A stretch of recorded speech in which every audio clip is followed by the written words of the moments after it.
का objective question का biology का क्वेश्चन नंबर 101 से कहते हैं हीमोग्लोबिन के संबंध में कौन सा एक कथन सही है। हीमोग्लोबिन कार्बन डाइऑक्साइड एवं ऑक्सीजन दोनों को वहन करता है, ये सही है। बाकी बात कहता है कि मानव शरीर में लौह पुंज किस में होता है, रक्त में होता है। कोशिका में एटीपी संश्लेषण के समय किस तत्व की उपयोगिता होती है, फास्फोरस की। आगे है शरीर में अधिकतम एटीपी का निर्माण श्वसन के किस क्रिया में होता है, क्रेब्स चक्र में। आगे निम्नलिखित में से कौन एक श्वसन पदार्थ नहीं है, विटामिन। बाकी बात कार्बोहाइड्रेट है, वसा है, प्रोटीन है। हमारे फेफड़े में 300 जो है मिलियन कोशिकाएं होती है। मानव शरीर में क्या छोड़ता है, मानव शरीर कार्बन डाइऑक्साइड को छोड़ता है। आगे चलते हैं, आगे है एक्सरसाइज नंबर 9, देखते हैं क्वेश्चन। आगे है सजीवों में पाए जाने वाले परिवहन तंत्र के क्या काम है। इसका काम है कि उपयोगी पदार्थों का उनके मूल स्रोतों से शरीर के प्रत्येक कोशिका तक पहुंचाना है। अनुपयोगी और हानिकारक पदार्थ को कोशिका से निकालकर गंतव्य स्थान तक पहुंचाना है। दोनों सही है। आगे एक कोशिका जीवों में परिवहन किस विधि से संपन्न होता है, विसरण द्वारा। आगे पानी एवं लघु लवणों का पौधा में परिवहन होता है, जाइलम के द्वारा। आगे चलते हैं, पौधा में खाद्य पदार्थों का परिवहन किसके द्वारा होता है, फ्लोएम के द्वारा। निम्न कथनों पर विचार कीजिए। आगे है पौधा में परिवहन का काम जाइलम तथा फ्लोएम उत्तक के द्वारा होता है, सही है। जाइलम तथा फ्लोएम को संवहन उत्तक भी कहते हैं, दोनों सही है। आगे चलते हैं, आगे है आपका आगे क्वेश्चन है खाद्य पदार्थों का परिवहन किस रूप में होता है, जानवे करते सुक्रोज के रूप में। आगे चलते हैं, निम्नलिखित में से किस वर्ग के पौधे में संवहन उत्तक नहीं पाए जाते हैं, तो थैलोफाइटा और ब्रायोफाइटा में। आंसर हो जाएगा डी। आगे चलते हैं, पौधा में पानी की आपूर्ति किस क्रिया द्वारा होती है, परासरण द्वारा। आंसर हो जाएगा ए। आगे है पौधा की जड़ों से पौधे के शीर्ष की ओर जल का जो परिवहन क्या कहलाता है, रसाकर्ण कहलाता है। आंसर हो जाएगा बी। आगे चलते हैं, जाइलम में जल का परिवहन किस दिशा में होता है, जड़ से तना की ओर। आंसर हो जाएगा ए। आगे फ्लोएम में भोजन का परिवहन किस दिशा में होता है, यानी कि पत्ते से जड़ की ओर, फिर जड़ से तना की ओर। आंसर हो जाएगा सी, दोनों। आगे चलते हैं, पौधे के जाइलम उत्तक के संबंध में निम्न कथनों पर विचार कीजिए। कहता है कि निम्नलिखित कथन पर विचार कीजिए। इनकी अधिकांश कोशिकाएं जीवित होती है, गलत है। या कोशिका पदार्थ का स्थानांतरण करता है, गलत है।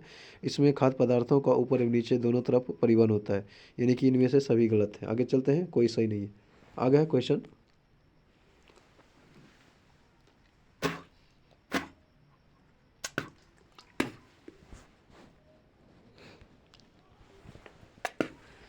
क्वेश्चन है कि मिट्टी में पाए जाने वाले जल का अवशोषण सर्वप्रथम किसके द्वारा होता है, मूलरोम के द्वारा। मिट्टी में पाए जाने वाले जल का अवशोषण सर्वप्रथम किसके द्वारा होता है, सबसे पहले मूलरोम के द्वारा, फिर होता है जाइलम। आगे चलते हैं, पौधे में मिट्टी से किस प्रकार का जल ग्रहण करते हैं, कोशिका जल। आगे है कि विसरण की जिस विधि द्वारा जल जड़ों में प्रवेश करती है उसे कहते हैं निष्क्रिय अवशोषण। आंसर हो जाएगा बी।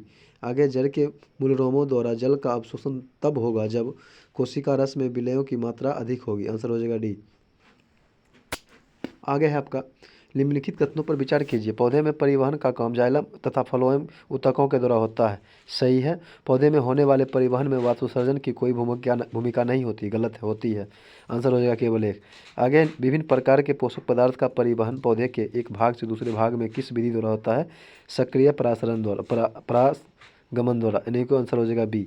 पौधे में पोटेशियम लवणों का परिवहन किस विधि से होता है, विसरण विधि से। आंसर हो जाएगा ये।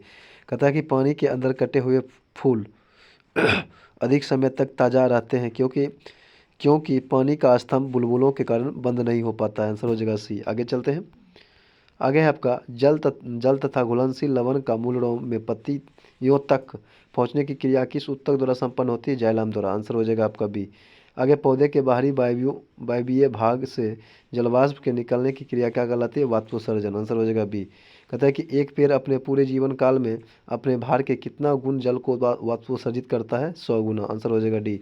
कहता है पौधे में वाष्पोत्सर्जन की क्रिया मूल रूप से किस भाग में होता है, रंध्र भाग में। आंसर हो जाएगा सी। पौधे में सबसे ज़्यादा वाष्पोत्सर्जन किस भाग में होता है, पत्ती वाला। आंसर हो जाएगा ए। आगे निम्नलिखित स्थितियों में कौन सा वाष्पोत्सर्जन को अत्यंत तेज कर देगा, कम आर्द्रता तथा उच्च तापमान। आंसर हो जाएगा सी। रंध्रों के खुले और बंद होने के लिए निम्नलिखित में से किसकी भूमिका रहती है, द्वार कोशिका का। आंसर हो जाएगा डी। आगे चलते हैं,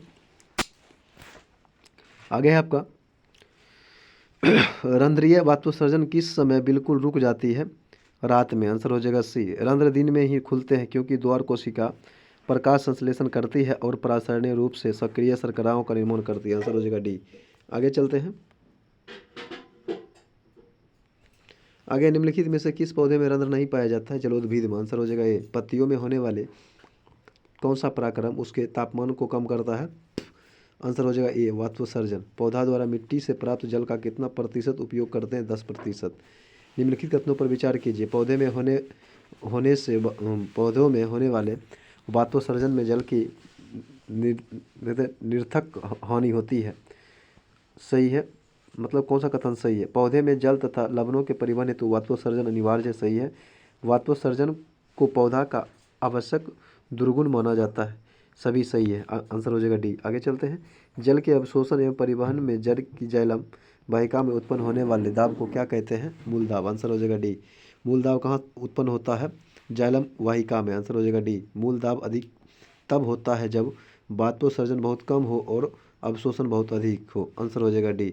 मिट्टी में स्थित खनिज लवणों का अवशोषण पौधे किस रूप में करते हैं? आयन के रूप में। आंसर हो जाएगा आपका ए। आगे चलते हैं। पौधे को अधिकांश पोषक तत्व की आपूर्ति कहाँ होती है? मिट्टी में। आंसर हो जाएगा बी। आगे पौधे की कोशिका भित्ति के लिए कौन सा तत्व आवश्यक है? कैल्शियम। आंसर हो जाएगा डी। निम्नलिखित कथनों पर विचार कीजिए। पौधे में जल तथा घुलनशील खनिज लवणों के परिवहन में ऊर्जा का उपयोग नहीं होता है। सही है। तनी पानी दियो तो। पौधे में खाद्य पदार्थों का फ्लोएम से होने वाले परिवहन में ऊर्जा का उपयोग होता है। ये भी सही है, दोनों सही है। आगे निम्नलिखित कथनों पर विचार कीजिए। कौन सही नहीं है? परासरण के द्वारा पौधे अपने मूल रोम से भूमि से जल अवशोषित करते हैं। सही है। पौधे की कोशिकाओं में परासरण द्वारा जल का गमन होता है। सही है। पत्तियों के रंध्र के खुलने तथा बंद होने में परासरण की कोई भूमिका नहीं होती। ये गलत है। बाकी बात, परासरण पौधे को मजबूती प्रदान करता है जिससे वह अपने आकार को बनाए रखता है। सही है। आंसर हो जाएगा सिर्फ सी। आगे पौधे के कोशिकाओं की स्फीति बनाए रखने के लिए किस तत्व की आवश्यकता होती है? पोटेशियम का। आंसर हो जाएगा सी। कहता है निम्नलिखित में से कौन पौधे के बृहद पोषक के अंतर्गत नहीं आते हैं? लोहा। आंसर हो जाएगा डी। रंध्रों के खुलने एवं बंद होने में किस आयन की महत्वपूर्ण भूमिका होती है? पोटेशियम का। आंसर हो जाएगा बी। वाष्पोत्सर्जन खिंचाव का संबंध है रसाकर्षण से। आंसर हो जाएगा सी। आगे है।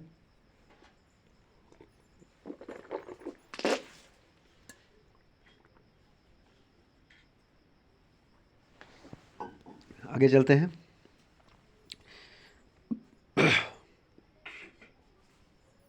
आगे है। पौधे के जड़ और तना के केंद्रीय भाग जिसमें जाइलम तथा फ्लोएम उत्तक विशेष प्रकार से व्यवस्थित रहते हैं को क्या कहते हैं? रंभ कहते हैं। आंसर हो जाएगा ए। आगे पौधे की पत्तियों के किनारे तथा शिखर से जल का बूंद के रूप में स्रावित होना क्या कहलाता है? बिंदु स्राव। आंसर हो जाएगा बी। पौधे में होने वाला बिंदु स्राव में महत्वपूर्ण भूमिका होती है मूल दाब का। आंसर हो जाएगा ए। आगे चलते हैं। बिंदु स्राव द्वारा स्रावित पानी होता है जिसमें पानी लवण घुले हो। आंसर हो जाएगा बी। आगे है कि आवश्यक तत्वों की उस सांद्रता का जिसमें कम होने पर पौधे की वृद्धि धीमी हो जाती है को क्या कहते हैं? क्रांतिक सांद्रता। आंसर हो जाएगा डी। कहता है कि कोशिका में एटीपी संश्लेषण के समय किस तत्व की उपयोगिता होती है? फास्फोरस का। आंसर हो जाएगा आपका डी। आगे चलते हैं। वाष्पोत्सर्जन मापी यंत्र है पोटोमीटर। आंसर हो जाएगा बी। पौधे में वाष्पोत्सर्जन की क्रिया किस में होती है? पत्ती में। आगे वह परिस्थिति जिसमें वाष्पोत्सर्जन की दर बढ़ जाती है? निम्न नमी ऊंचा तापमान। आंसर हो जाएगा सी। आगे चलते हैं। आगे है आपका पत्तियों के दो प्रमुख काम कौन से हैं? प्रकाश संश्लेषण व वाष्पोत्सर्जन। आंसर हो जाएगा डी। मानक श्वसन मापक यंत्र कहलाता है रेस्पिरोमीटर। आंसर हो जाएगा डी। प्रकाश संश्लेषण में जल के विखंडन के समय इनमें से कौन सा तत्व जरूरी है? मैग्नीज। आंसर हो जाएगा डी। आगे है कि पौधे में खाद्य पदार्थों का स्थानांतरण रुधिर से किधर होता है? उच्च सांद्रता से निम्न सांद्रता की ओर। आंसर हो जाएगा डी। Answer D. आगे चलते हैं। कौन एक अंतः शोषण का उदाहरण है? यानी कि सूखे बीज को जल में रखने से फूल जाना, बरसात में लकड़ी के दरवाजे का फूल जाना, गेंद स्टार्च को जल में रखने पर जल का अवशोषण हो जाना। सभी। आंसर हो जाएगा डी। आगे पत्तियों में स्थित प्रत्येक रंध्र कितने द्वार कोशिकाओं से घिरा रहता है? 2। आंसर हो जाएगा ए। आगे है आपका घासों और सामान्य उद्यान पौधे की पत्तियों के सिरों पर सुबह के समय पानी की बूंद दिखती है। यह जल संचयन किससे प्राप्त होता है? जलरंध्र के द्वारा। आंसर हो जाएगा डी। निम्नलिखित कथनों पर विचार कीजिए।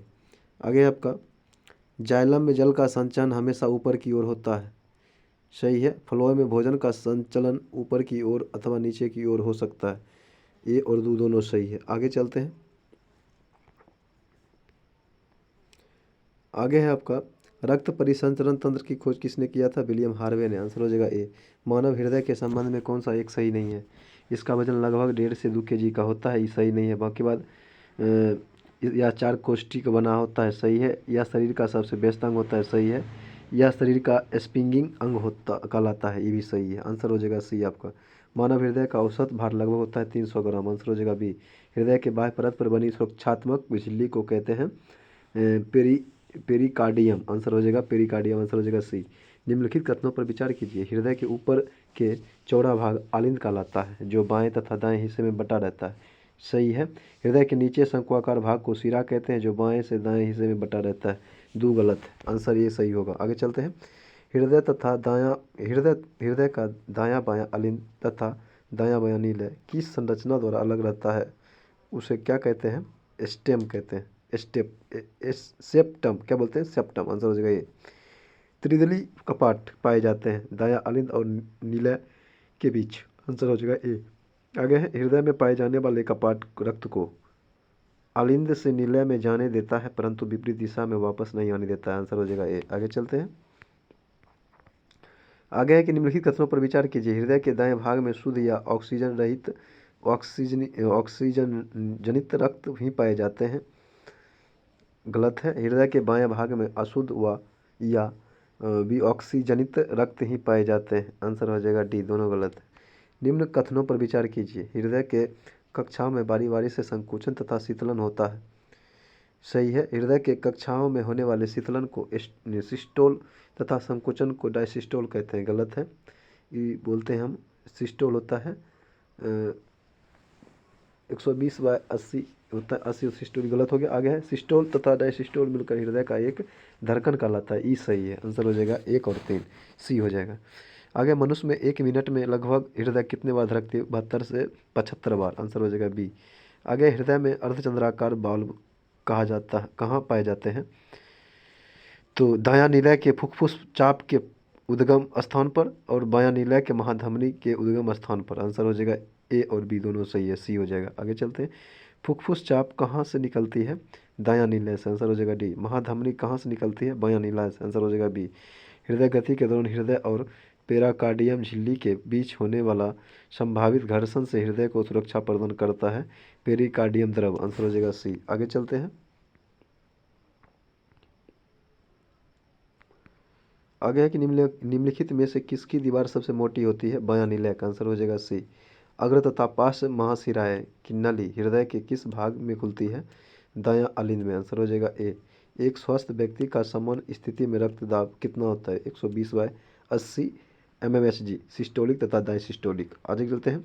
रक्तचाप होता है महाधमनी एवं उनकी मुख्य शिराओं में रक्त प्रवाह का दाब। आंसर हो जाएगा आपका बी। आगे चलते हैं। रक्त का दाब उत्पन्न होता है नीलय के संकुचन से। आंसर हो जाएगा ए। निम्नलिखित कथनों पर विचार कीजिए। धमनियों की अपेक्षा शिराओं के रक्त पर दाब अधिक होता है, गलत है। शिराओं की अपेक्षा धमनियों में रक्त का दाब अधिक होता है, ये सही है, 2 नंबर सही है, केवल 2। आंसर हो जाएगा बी। दौड़ लगाते समय मनुष्य का रक्तचाप क्या होता है? बढ़ जाता है। सोते समय मनुष्य का रक्तचाप घट जाता है। नाड़ी दर कहाँ से मापा जाता है? धमनी से। आंसर हो जाएगा आपका ए। आगे चलते हैं। आगे है आपका नीलय के संकुचन से रक्त में उत्पन्न होने वाले दाब को क्या कहते हैं? Systolic pressure. आंसर हो जाएगा ए। मानव हृदय में कितने कोष्ठ होते हैं? 4। आंसर हो जाएगा डी। मनुष्य के हृदय को एक बार धड़कने में कितना समय लगता है? 0.8 सेकेंड। आंसर हो जाएगा डी। रक्तचाप की माप एक विशेष उपकरण से की जाती है, यह उपकरण है स्फिग्मोमेनोमीटर। आंसर हो जाएगा ए। हृदय की सामान्य क्रिया और रोगों का पता लगाने हेतु किस उपकरण का उपयोग किया जाता है? Electrocardiogram, ECG. आगे हो आंसर हो जाएगा बी। आगे ईसीजी का प्रयोग किसकी गतिविधि दर्ज करने के लिए किया जाता है? वही हृदय। आगे चलते हैं। ये हो जाएगा किस प्रक्रिया द्वारा श्वसन के दौरान गैस रुधिर में प्रवेश करती है और फिर उसे छोड़ती है? विसरण के द्वारा। आंसर हो जाएगा बी। हृदय का सामान्य सिस्टोलिक प्रेशर कितना होता है? 120 mmHg। जार्विक है एक कृत्रिम हृदय। आंसर हो जाएगा सी। मानव शरीर में हृदय का काम है पंपिंग स्टेशन की तरह। आंसर हो जाएगा ए। सामान्य जीवन काल में मनुष्य का हृदय लगभग कितना बार धड़कता है? धड़कता है लगभग 2 अरब बार। आंसर हो जाएगा आपका बी। आगे चलते हैं। डबल कथा की लब डब ध्वनि किसकी क्रिया के कारण उत्पन्न होती है? हृदय। आंसर हो जाएगा डी। आगे है निम्नलिखित में से कौन सा एक हृदय की ध्वनि के संदर्भ में सही है?